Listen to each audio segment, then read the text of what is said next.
कहा जाता है, सह्याद्री के इस घने जंगल में आज भी एक ऐसी शक्ति मौजूद है जिसे ना आंखें पूरी तरह देख पाती है और ना ही विज्ञान समझ पाता है।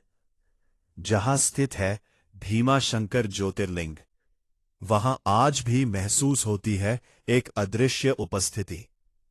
आप देख रहे हैं शिव भक्ति धाम, जहां हम लाते हैं महादेव के वो रहस्य जो सिर्फ सुने नहीं, महसूस किए जाते हैं। लेकिन जो सच इस जगह से जुड़ा है वो इतना गहरा है कि हर कोई उसे जान भी नहीं पाता। और इस वीडियो के आखिर में हम बताएंगे वो रहस्य जो आपकी सोच बदल देगा। स्वागत है आपका शिव भक्ति धाम में, जहां हर कहानी आपको महादेव के और करीब ले जाती है। सह्याद्री की शांत धुंध से ढकी पहाड़ियों के बीच जहां आज भीमाशंकर ज्योतिर्लिंग स्थित है, वहां कभी केवल एक घना रहस्यमयी वन था। ऐसा वन जहां सूर्य की किरणें भी पूरी तरह जमीन तक नहीं पहुंच पाती थी, और जहां हर पेड़, हर पत्थर, हर हवा का झोंका किसी अनकहे रहस्य की कहानी सुनाता हुआ प्रतीत होता था। उस समय यह स्थान किसी मंदिर या तीर्थ के रूप में प्रसिद्ध नहीं था, बल्कि यह एक ऐसा क्षेत्र था जहां साधारण लोग जाने से डरते थे, क्योंकि वहां अक्सर ऐसी घटनाएं होती थीं जिन्हें समझ पाना आसान नहीं था। कुछ लोग कहते थे कि रात के समय वहां एक हल्की सी चमक दिखाई देती थी, जैसे धरती के भीतर कोई अग्नि धीरे धीरे जल रही हो। और कुछ साधु संत जिन्होंने उस स्थान पर ध्यान लगाने का साहस किया, उन्होंने अनुभव किया कि वहां की हवा सामान्य नहीं है। उसमें एक अलग प्रकार की कंपन, एक सूक्ष्म ऊर्जा है जो मन को भीतर तक प्रभावित करती है। स्थान किसी अदृश्य शक्ति का निवास हो, और यह केवल कल्पना नहीं थी, बल्कि एक ऐसा अनुभव था जिसे वहां जाने वाले कई लोगों ने महसूस किया। समय के साथ यह चर्चा दूर दूर तक फैलने लगी कि सह्याद्री के उस वन में कोई दिव्य रहस्य छिपा हुआ है। लेकिन उसी समय एक दूसरी कहानी भी जन्म ले रही थी, एक ऐसी कहानी जो भय, अहंकार और शक्ति के टकराव से भरी हुई थी। यह कहानी थी एक राक्षस की, जिसका नाम था भीम, और जिसका जन्म स्वयं एक रहस्य से कम नहीं था। कहा जाता है कि भीम रावण के भाई कुंभकर्ण का पुत्र था, और उसकी मां ने उसे बचपन से ही यह बताया था कि उसके पिता को भगवान राम ने युद्ध में मार दिया था। यह सुनकर भीम के मन में एक अग्नि जल उठी, एक ऐसी अग्नि जो प्रतिशोध की थी, और उसने निश्चय किया कि वह इतना शक्तिशाली बनेगा कि देवताओं तक को चुनौती दे सके। इस संकल्प के साथ उसने कठोर तपस्या शुरू की। उसने वर्षों तक एकांत में ध्यान किया, अपने शरीर को कष्ट दिया, अपनी इच्छाओं को त्याग दिया, केवल एक लक्ष्य के लिए, अपार शक्ति प्राप्त करना। और अंततः उसकी तपस्या सफल हुई। ब्रह्मा जी उसके सामने प्रकट हुए और उसे वरदान दिया कि उसे कोई भी देवता या मनुष्य आसानी से पराजित नहीं कर पाएगा। यह वरदान प्राप्त करते ही भीम के भीतर का अहंकार और भी बढ़ गया। उसने सोचा कि अब उसे कोई नहीं रोक सकता, और यही से शुरू हुआ उसका अत्याचार। उसने अपने बल का उपयोग रक्षा के लिए नहीं, बल्कि विनाश के लिए किया। उसने चारों ओर आतंक फैलाना शुरू कर दिया। गांव के गांव उजाड़ दिए गए।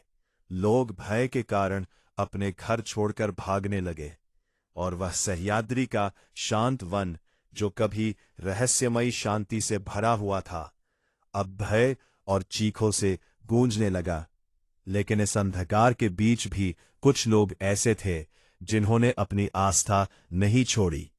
उनमें से एक था एक शिव भक्त राज, जो हर परिस्थिति में भगवान शिव की पूजा करता था। भीम को यह बात बिल्कुल पसंद नहीं आई, क्योंकि उसके लिए यह उसके अहंकार के खिलाफ था कि कोई किसी और को उससे अधिक शक्तिशाली माने। उसने उस राजा को बंदी बना लिया और उसे आदेश दिया कि वह शिव की पूजा करना बंद कर दे, लेकिन सच्ची भक्ति को कोई बंधन नहीं रोक सकता। राजा ने जेल में ही मिट्टी से एक छोटा सा शिवलिंग बनाया और उसी के सामने बैठकर ध्यान करने लगा। यह दृश्य अपने आप में एक गहरा संदेश था कि जब आस्था सच्ची हो तो स्थान या परिस्थिति मायने नहीं रखती। और शायद यही वह क्षण था जब उस रहस्यमयी वन की छिपी हुई ऊर्जा भी जागने लगी, क्योंकि कहा जाता है कि जब कोई भक्त पूरी श्रद्धा से भगवान को पुकारता है तो वह पुकार कहीं न कहीं ब्रह्मांड में गूंजती है। और उसी समय उस वन में, जहां पहले से ही एक अनजानी ऊर्जा मौजूद थी, एक हलचल शुरू हुई। हवा का स्वर बदलने लगा, पेड़ों की पत्तियां बिना कारण हिलने लगी, और कुछ लोगों ने देखा कि उस स्थान पर जहां आज ज्योतिर्लिंग है, धरती के भीतर से एक हल्की सी रोशनी निकल रही है। पहले यह रोशनी बहुत सूक्ष्म थी, लेकिन धीरे धीरे यह बढ़ने लगी, जैसे कोई शक्ति अपने प्रकट होने की तैयारी कर रही हो। यह कोई सामान्य घटना नहीं थी, क्योंकि वह प्रकाश न तो आग की तरह जलता था और न ही किसी दीपक की तरह टिमटिमाता था। वह स्थिर था, शांत था, लेकिन उसमें एक अद्भुत आकर्षण था, जैसे वह किसी को अपनी ओर खींच रहा हो।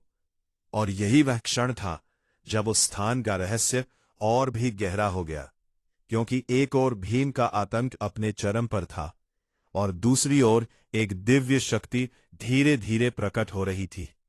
यह दो विपरीत शक्तियों का मिलन था, एक जो विनाश का प्रतीक थी और दूसरी जो सृजन और संरक्षण की। और जब ऐसी शक्तियां आमने सामने आती है तो कुछ असाधारण अवश्य होता है। उस समय किसी को यह नहीं पता था कि आने वाले समय में यही स्थान एक ज्योतिर्लिंग के रूप में प्रसिद्ध होगा और यहां स्वयं भगवान शिव निवास करेंगे। लेकिन उस क्षण में केवल एक चीज स्पष्ट थी कि कुछ बहुत बाद बड़ा होने वाला है, कुछ ऐसा जो न केवल उस वन को बल्कि पूरे संसार को प्रभावित करेगा। और शायद यही कारण है कि आज भी जब कोई उस स्थान पर जाता है तो उसे एक अलग ही शांति और ऊर्जा का अनुभव होता है, जैसे वो केवल एक भौतिक स्थान नहीं बल्कि एक जीवित चेतना हो जो सदियों से अपने भीतर उस रहस्य को सजोए हुए है, जो एक साधारण वन को एक दिव्य तीर्थ में बदल देता है। सह्याद्री की उन्हीं शांत प्रतीत होने वाली पहाड़ियों के भीतर, जहां आज भीमशंकर ज्योतिर्लिंग स्थित है, उस समय वातावरण बाहर से भले ही स्थिर दिखाई देता था, लेकिन भीतर ही भीतर एक ऐसा तूफान आकार ले रहा था जिसकी गूंज तीनों लोकों तक पहुंचने वाली थी। राक्षस भीम का अहंकार अब अपने चरम पर था। उसका विश्वास था कि उसे प्राप्त वरदान ने उसे अजेय बना दिया है, और यही विश्वास धीरे धीरे उसे विनाश की ओर ले जा रहा था। उसने अपने साम्राज्य को फैलाते हुए हर उस स्थान को अपने अधीन करना शुरू कर दिया जहां भक्ति, शांति और धर्म का वास था, क्योंकि उसे सबसे अधिक चुभती थी वो शक्ति जो उसकी नहीं थी, और वो थी भगवान शिव की आराधना। उसे यह स्वीकार नहीं था कि कोई भी शक्ति उससे बड़ी हो सकती है। इसी कारण उसने उस शिव भक्त राजा को बंदी बनाकर उसके विश्वास को तोड़ने की कोशिश की। लेकिन जिस प्रकार एक दीपक आंधी में भी जलता रहता है, उसी प्रकार वो राजा अपने छोटे से कारागार में भी पूरी श्रद्धा से शिव का ध्यान करता रहा। उसकी आंखें बंद थीं, लेकिन उसका मन किसी विशाल शक्ति से जुड़ा हुआ था। और यही वो क्षण था जब अदृश्य रूप से घटनाएं बदलने लगी, क्योंकि भक्ति और अहंकार का टकराव जब अपने उच्चतम स्तर पर पहुंचता है तो ब्रह्मांड स्वयं संतुलन बनाने के लिए सक्रिय हो जाता है। भीम को यह सब सहन नहीं हो रहा था। उसने कई बार राजा को धमकाया, उसे दंड दिया, लेकिन उसकी भक्ति को नहीं तोड़ पाया, और अंततः उसके भीतर का क्रोध इतना बढ़ गया कि उसने निर्णय लिया कि वो उस शिवलिंग को ही नष्ट कर देगा जिसे राजा पूज रहा था।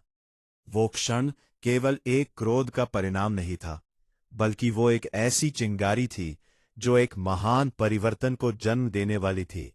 जैसे ही भीम अपने हाथ में अस्त्र लेकर उस छोटे से मिट्टी के शिवलिंग के पास पहुंचा, वातावरण अचानक बदल गया। हवा भारी हो गई, समय जैसे कुछ क्षणों के लिए ठहर गया, और उसी क्षण एक ऐसी घटना घटी जिसे शब्दों में पूरी तरह व्यक्त करना संभव नहीं है। उस छोटे से शिवलिंग से एक तेज प्रकाश निकलने लगा। पहले वो प्रकाश मंद था, लेकिन धीरे धीरे वो इतना प्रबल हो गया कि पूरी जेल और उसके आसपास का क्षेत्र उस प्रकाश से भर गया। ये कोई साधारण प्रकाश नहीं था, उसमें एक अद्भुत शांति भी थी और एक भयंकर शक्ति भी, जैसे वो सृजन और विनाश दोनों का संगम हो। और फिर उसी प्रकाश के मध्य से एक दिव्य स्वरूप प्रकट हुआ। वो स्वरूप था स्वयं भगवान शिव का। उनका रूप शांत भी था और विकराल भी। उनकी आंखों में एक गहराई थी जिसमें सारा ब्रह्मांड समाया हुआ प्रतीत होता था। उनके जटाओं से निकलती ऊर्जा पूरे वातावरण को स्पंदित कर रही थी, और उनके प्रकट होते ही ऐसा लगा मानो प्रकृति स्वयं उनके स्वागत में झुक गई हो। भीम ने जब ये दृश्य देखा तो वो कुछ क्षणों के लिए स्तब्ध रह गया, लेकिन उसका अहंकार इतना प्रबल था कि उसने उस दिव्यता को भी चुनौती देने का साहस किया। उसने बिना किसी भय के भगवान शिव पर आक्रमण कर दिया, और यहीं से शुरू हुआ वो युद्ध जिसे केवल एक युद्ध कहना उचित नहीं होगा, क्योंकि वो शक्ति और चेतना का ऐसा संघर्ष था जो सामान्य समझ से परे था। हर प्रहार के साथ धरती कांप रही थी, पहाड़ों की चट्टानें टूट रही थी, आकाश में गर्जना हो रही थी, और चारों ओर ऊर्जा का एक अद्भुत प्रवाह दिखाई दे रहा था। भगवान शिव के प्रत्येक वार में केवल शक्ति ही नहीं, बल्कि एक संतुलन था। जैसे वो केवल भीम का अंत नहीं कर रहे थे, बल्कि उस असंतुलन को भी समाप्त कर रहे थे जो अहंकार के कारण उत्पन्न हुआ था। भीम पूरी शक्ति से लड़ रहा था। उसके प्रत्येक आक्रमण में उसका क्रोध और अहंकार झलक रहा था, लेकिन धीरे धीरे ये स्पष्ट होने लगा कि वो जिस शक्ति का सामना कर रहा है वो उससे कहीं अधिक गहरी और अनंत है। युद्ध लंबा चला, और उस दौरान सह्याद्री की घाटियां उस दिव्य संघर्ष की साक्षी बनी। अंततः वो क्षण आया जब भगवान शिव ने अपने त्रिशूल को उठाया और एक ही प्रहार में भीम के अहंकार और उसके अस्तित्व दोनों का अंत कर दिया। जैसे ही भीम गिरा, एक गहरी शांति पूरे वातावरण में फैल गई। वही शांति केवल बाहरी नहीं थी, बल्कि वो भीतर तक महसूस होने वाली थी, जैसे कोई भारी बोझ अचानक हट गया हो। उस क्षण में ऐसा लगा मानो प्रकृति ने एक लंबी सांस ली हो, और फिर धीरे धीरे वो विकराल ऊर्जा शांत होने लगी। भगवान शिव का रूप भी पुनः उस दिव्य प्रकाश में विलीन होने लगा, लेकिन इस बार वह प्रकाश कहीं गायब नहीं हुआ, बल्कि वो वही स्थिर हो गया, उसी स्थान पर जहां आज ज्योतिर्लिंग स्थित है। और यही वह क्षण था जब उस स्थान ने एक नया रूप धारण किया। वह केवल एक वन नहीं रहा, बल्कि एक पवित्र तीर्थ बन गया, जहां स्वयं भगवान शिव ने अपने अस्तित्व को स्थायी रूप से स्थापित कर दिया। और इस प्रकार भीमाशंकर ज्योतिर्लिंगा का प्रकट होना केवल एक घटना नहीं, बल्कि एक गहरी आध्यात्मिक प्रक्रिया का परिणाम था, जिसमें भक्ति, अहंकार, शक्ति और संतुलन सभी ने अपनी अपनी भूमिका निभाई। और शायद यही कारण है कि आज भी जब कोई उस स्थान पर जाता है तो उसे केवल एक मंदिर नहीं, बल्कि उस दिव्य युद्ध की गूंज महसूस होती है, जैसे वह ऊर्जा अभी भी वहां उपस्थित हो, शांत, स्थिर, लेकिन अत्यंत शक्तिशाली, जो हर उस व्यक्ति को स्पर्श करती है जो सच्चे मन से वहां पहुंचता है। जब सह्याद्री की पहाड़ियों में वह दिव्य युद्ध समाप्त हुआ और राक्षस भीम का अंत हो गया, तब वातावरण में जो परिवर्तन आया वह केवल एक युद्ध की समाप्ति नहीं थी, बल्कि एक नई ऊर्जा के जन्म का संकेत था।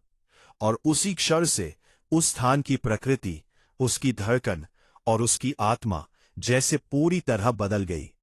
जहां पहले भय और विनाश की गूंज थी, वहां अब एक गहरी, स्थिर और अलौकिक शांति फैलने लगी।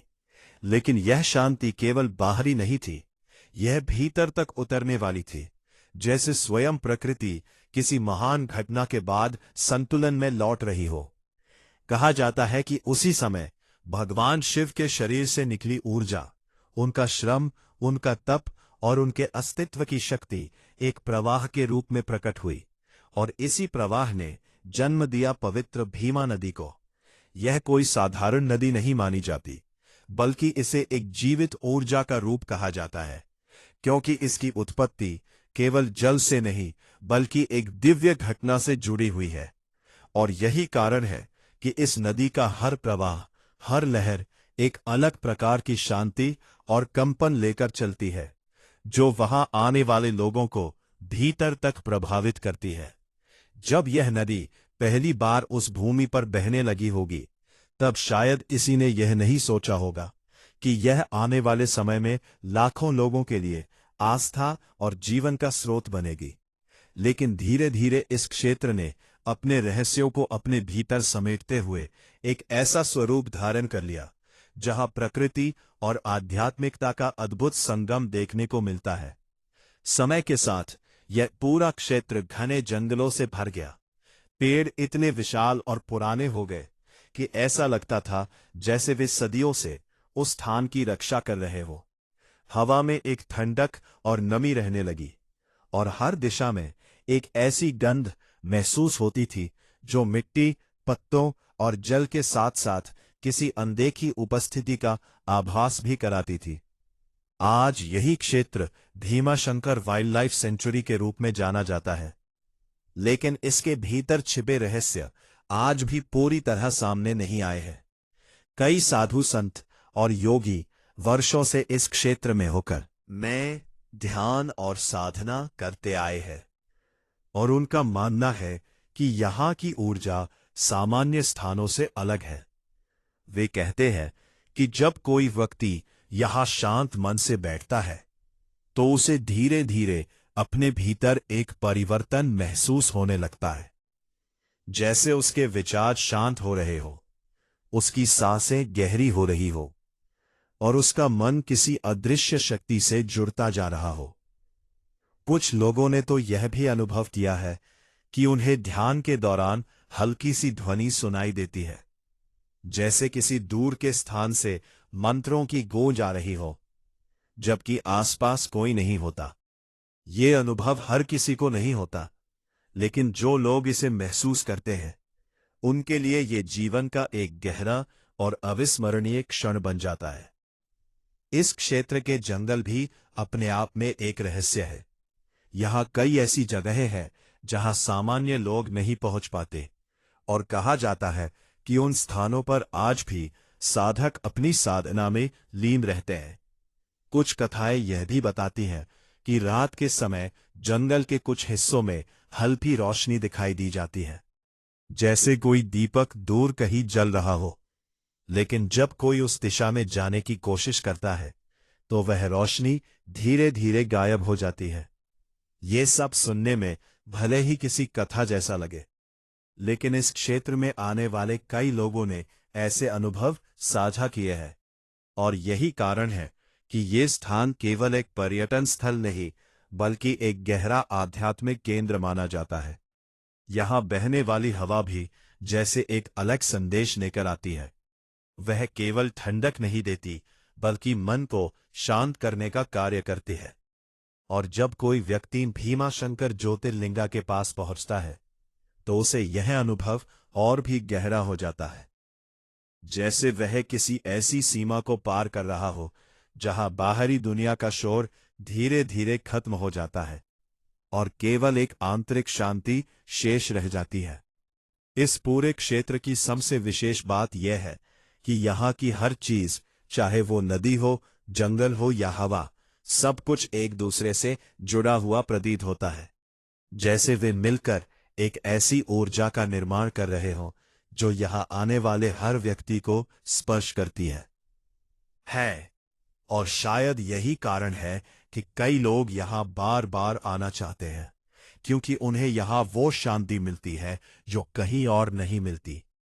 कुछ वैज्ञानिकों और शोधकर्ताओं ने भी इस क्षेत्र की ऊर्जा को समझने की कोशिश की है। उन्होंने यहां के वातावरण, जल और भूगोल का अध्ययन किया, लेकिन जो अनुभव लोग यहां करते हैं उसे केवल वैज्ञानिक शब्दों में समझाना आसान नहीं है, क्योंकि यह केवल बाहरी नहीं बल्कि आंतरिक अनुभव भी है। और यही इस स्थान का सबसे बड़ा रहस्य है कि यह केवल देखने या समझने की चीज नहीं है, बल्कि महसूस करने की चीज है। और जब कोई व्यक्ति इसे महसूस करता है तो उसके लिए यह स्थान केवल एक जगह नहीं रह जाता, बल्कि एक अनुभव बन जाता है। एक ऐसा अनुभव जो उसके भीतर लंबे समय तक जीवित रहता है। और शायद यही कारण है कि भीमा रिवर का प्रवाह और इस क्षेत्र की ऊर्जा आज भी उतनी ही रहस्यमयी और आकर्षक है जितनी सदियों पहले रही होगी।